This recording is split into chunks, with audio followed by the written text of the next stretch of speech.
The ghost ship from dark space. The alarm screamed through the bridge of the vigilant claw, shattering the silence of deep patrol. Commander Jathik's forearms moved across the control panels with practiced precision. His compound eyes, evolved to see in 17 different spectrums, focused on the impossible readings flooding his screens. "Report," he clicked in the Vrax language, his mandibles sharp with authority. "Sir," his sensor officer Krell stammered, "we have a massive signature emerging from dark space. Sector 47 Theta, distance 40,000 kilometers and closing. Dark space?" Jathik's antennae twitched with confusion. Nothing emerged from dark space. Dark space was where ships went to die, pulled into the gravity wells between stars, crushed by forces that bent reality itself. "Verify your readings." "Verified, Commander. It's real." On the main view screen, space itself seemed to tear open. Not like a wormhole, those were clean, mathematical, predictable. This was different. Raw. Ancient. Like watching a wound in the universe slowly open, and through it came a ship. Jathik felt his breathing spiracles freeze. The vessel was enormous, easily 3 kilometers long, dwarfing his patrol cruiser like a predator beside prey. Its hull was dark, almost black, but traced with lines that glowed faintly blue. The design was unlike anything in the current galactic registry. Angular, aggressive, beautiful in a way that made his instincts scream danger. But it was the symbol on the hull that made his world stop. A circle. Blue and green wrapped in white clouds, 2 continents visible in the design, rendered in stunning detail. "No," he whispered. Every species in the Council learned that symbol in their basic education. It was ancient history, a cautionary tale, the mark of a race that had reached too far, too fast, and paid the ultimate price, Earth, the homeworld of humanity. "Sir?" Krell's voice was small, afraid. That's human design, but that's impossible. The humans have been extinct for 48,000 years. 48,312 years, to be exact. Jathik had written his dissertation on the human extinction event during his academy days. The mysterious disappearance of an entire spacefaring civilization in less than a decade. No distress calls, no warnings, just gone. The Council's official record stated it was self-inflicted. Humans had experimented with technology they couldn't control. Artificial intelligence, genetic modification, quantum manipulation. They had destroyed themselves in their arrogance. Every child in the galaxy learned this lesson. Reach too far, and the universe will cut you down. But here, floating in the void before him, was proof that the lesson might be a lie. "Hail them," Jathik ordered. "No response, sir. The ship appears to be in minimal power mode. Life support is active, but everything else is dormant. Weapons? None detected. But, sir..." Krell manipulated his console, bringing up a detailed scan. "The hull material is unknown. Our sensors can barely penetrate it, and there's something else." The image shifted, showing the ship's interior. Even through the interference, they could make out corridors, chambers, technology that seemed both ancient and impossibly advanced. And in the center of the ship, a chamber, waiting. "There's a beacon," Krell continued, "broadcasting on old human frequencies. It's a message. Play it." Static filled the bridge. Then a voice. Human. Speaking in their lost language. But the Vigilant Claw's translation matrix was still programmed with human linguistics. Every ship was. Humanity's languages had become the foundation for the Council's universal translator. The voice was calm, male, tired but determined. "This is Archive Ship Prometheus, of the Terran Expeditionary Fleet. If you're receiving this message, then we have successfully returned to known space. We did not die. We were taken. We survived. We learned. Now we are coming home, and we are not alone." The message repeated, over and over, each word a hammer blow against everything Jathik thought he knew. "Commander," his communications officer interrupted, "we're receiving an urgent transmission from Council Central Command. Priority Alpha." Jathik's heart sank. Of course, the Council monitored everything. They would have detected the ship the moment it emerged. The face of High Chancellor Morvex appeared on screen. A being of pure energy contained in a crystalline form, representing the Council's highest authority. "Commander Jathik." Morvex's voice resonated like grinding stone. "You are hereby ordered to destroy the unidentified vessel immediately." Use all necessary force. No salvage. No investigation. No survivors. High Chancellor, with respect, this ship may contain... You have your orders, Commander. This is a code black scenario. Execute immediately, or you will be relieved of command and face court-martial. Morvex out. The screen went dark. In the silence that followed, Jathik stared at the ghost ship, at the impossible symbol on its hull, at the message that kept repeating in the darkness. We did not die. We were taken, sir. Krell's voice was barely a whisper. Your orders? Commander Jathik had served the Council for 37 years. He had never disobeyed a direct order, never questioned the wisdom of the High Chancellors, but something was wrong. Deeply, fundamentally wrong. The Council didn't order the destruction of mysterious artifacts. They studied them, cataloged them, added them to the great museums unless they were afraid, unless they were hiding something. Weapons cold, Jathik said quietly. Helm, set course for that ship. We're going aboard. But sir, the Council... I know what the Council ordered. Jathik's mandibles clicked with final determination. But before I destroy a piece of galactic history, I'm going to know why. Prepare a boarding team. As the Vigilant Claw moved toward the human ghost ship, Commander Jathik made a choice that would change the galaxy forever. He chose truth over orders, and the truth was about to tear everything apart. The ship that remembers, the airlock hissed open, and Commander Jathik stepped into history. The interior of the Prometheus was dark, lit only by the pale blue emergency lighting that ran along the corridors like veins. The air was breathable. The ship's life support had maintained perfect atmosphere for 48,000 years. That alone was impossible with known technology. Stay sharp. Jathik clicked to his boarding team. 5 warriors, the best on the Vigilant Claw. Krell with his sensors. Dressa, a 4-armed Kalith soldier whose species had evolved for zero-gravity combat. 3 others armed and ready, but ready for what? The corridor stretched before them. Walls made of that strange dark metal that seemed to absorb light. Human script ran along the walls, words in their ancient languages. Jathik's translator flickered to life. Warning, restricted area. Authorization required. Prometheus Archive Protocol active. Archive, Dressa murmured, her voice translator rendering her clicks into standard Council speech. Not a warship, a library ship. A library that the Council wants destroyed, Jathik replied. Keep moving. They advanced deeper into the vessel. With each step, Jathik felt the weight of time pressing down on him. This ship had been flying when his species was still learning to make fire. When the Council was just 3 species arguing over trade routes, the humans had been old, ancient, and somehow, they had vanished. Commander. Krell's antennae quivered as he checked his scanner. I'm detecting a massive data core ahead. Central chamber and, Commander, I'm reading neural activity. Neural? You mean, there's something alive in there. But it's not biological. I don't know what it is. They found the chamber 5 minutes later.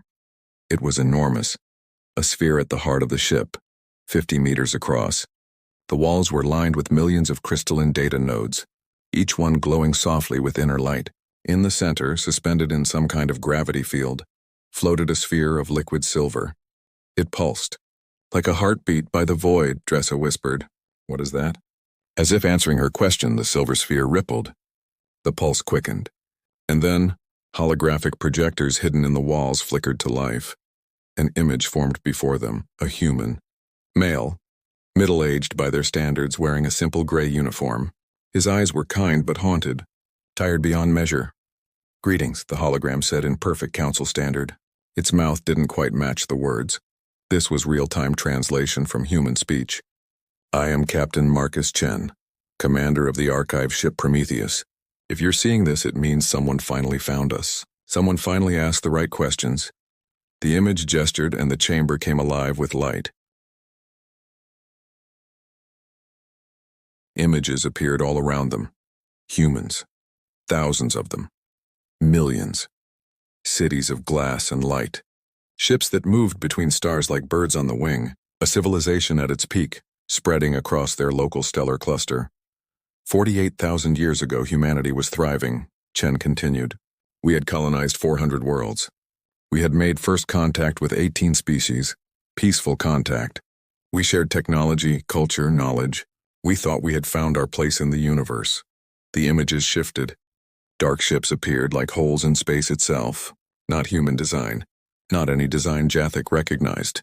Then they came. The harvesters. Chen's voice dropped heavy with old pain. We don't know what they were, where they came from. They appeared in our space without warning. Ships that could fold reality, that could ignore physics as we understood it. They didn't communicate. Didn't negotiate. They just took. The holographic images showed horror. Human ships being disabled, boarded. Cities going dark. Populations vanishing, not killed, but taken. Pulled from their worlds and carried away into the dark. In 6 years, they took 3 billion of us. Every ship we sent to fight them was captured intact. Every weapon we used against them was turned against us. We were helpless, Jathik felt his breathing spiracles constrict. This wasn't in any council record. The official history said humans destroyed themselves through technological hubris. The council knew, Chen said, and those words hit like a physical blow. We called for help. We showed them the evidence.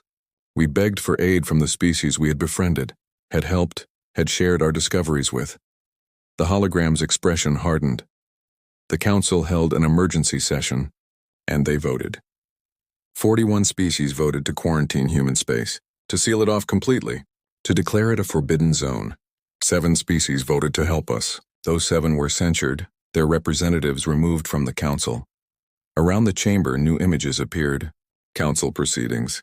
Official documents, all stamped with the seal of authority. They decided it was better to let humanity fall than risk the harvesters expanding beyond our space. They declared us a lost cause, a contaminated zone, and then they erased us from history. Krell made a sound of distress. No, the council wouldn't. The council, Chen interrupted as if he could hear them, rewrote the records, made it look like we destroyed ourselves, turned us into a cautionary tale about the dangers of rapid advancement. Why? Because if they admitted they abandoned us, they would have to admit they were afraid, that there was something in the universe they couldn't fight, couldn't control. The images shifted again. Humans fighting, not with advanced weapons, but with desperation. Hand-to-hand combat on the decks of harvester ships. Sabotage, rebellion. But we didn't die, Chen said, and now his voice carried something new. Pride. We survived. In the belly of their prison ships, in their labor camps on dead worlds, in the darkness between stars, we survived. And we learned. The images showed impossible things. Humans studying harvester technology, humans adapting, changing, growing stronger in ways that made Jathik's minds reel. It took us 40,000 years, 40,000 years of slavery, of breeding in secret, of passing down knowledge generation after generation, but we learned how they worked, how their ships functioned, how their minds operated.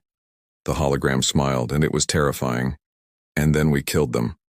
The chamber exploded with light and sound, a battle beyond anything Jathik had ever imagined. Human ships, not the sleek vessels from before, but massive warships built with stolen harvester technology, fleets numbering in the thousands, tearing through the enemy like avenging angels. We took their technology, made it ours, made it better. We freed ourselves, Commander, every last one of us. And in the process, we freed 7 other species they had taken. Species you've never heard of because they vanished before the Council even knew they existed. The battle images faded. What remained showed a fleet, the human fleet. Hundreds of massive ships, each one a combination of original human design and adapted harvester technology. Beautiful and terrible. We've been rebuilding, Chen said quietly. Out there in the dark, beyond your borders, in the space you declared forbidden. We've grown. We've changed. We're not the same species that begged for help 48,000 years ago. The hologram looked directly at Jathik, as if seeing him across the centuries. We sent the Prometheus ahead as a test, to see if the galaxy had changed, if the Council had changed.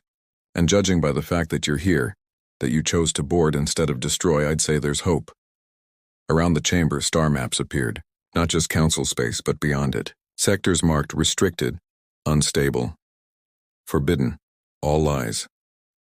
If you're watching this, Chen said, you've made a choice. You've chosen truth over obedience. That's good, because what comes next will require courage. The hologram pointed to a specific sector on the map, Sector 19 Omega, deep in the Forbidden Zone.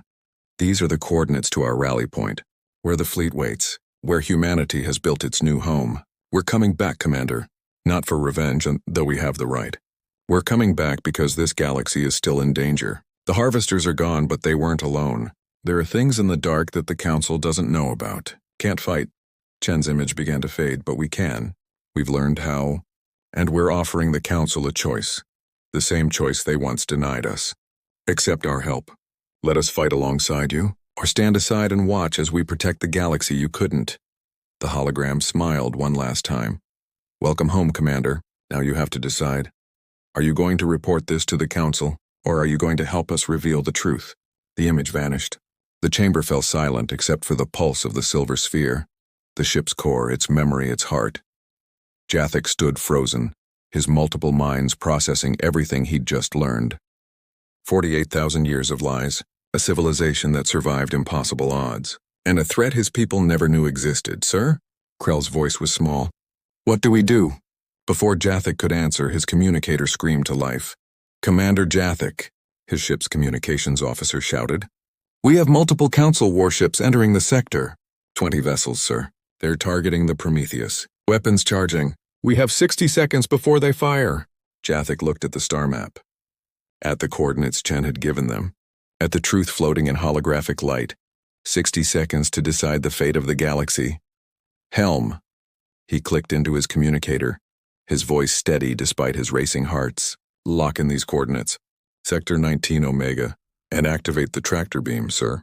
We're taking the Prometheus with us. And we're going into the Forbidden Zone. Commander, that's where we'll find the truth, Jathek finished. And I'm done living in lies. As the vigilant claw locked onto the ancient human ship and jumped into dark space, Commander Jathek became a traitor to the Council and a witness to humanity's return.